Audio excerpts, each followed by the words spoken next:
5, 4, 3, 2, 1, 0.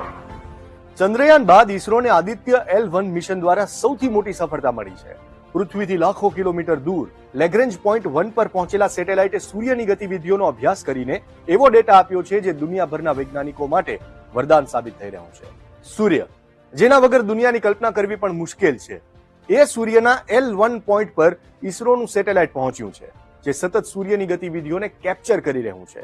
7 payload સાથે મોકલેલા આ સેટેલાઇટમાંથી એક પેલોડ અમદાવાદની સંસ્થા PRL દ્વારા બનાવવામાં આવ્યું છે, જેના પ્રોફેસર वैज्ञानिक दिव्येंदु चक्रवर्ती साथे हमें बात करी.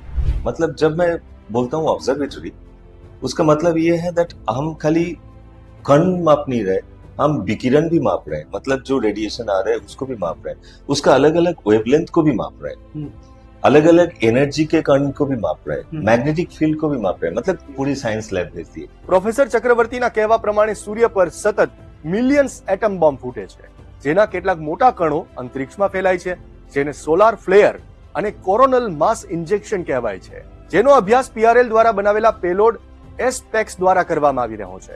દુનિયા 40 વર્ષ સુધી જેને થિયરી માનતી હતી તેને આદિત્ય L1 કેપ્ચર કરી છે.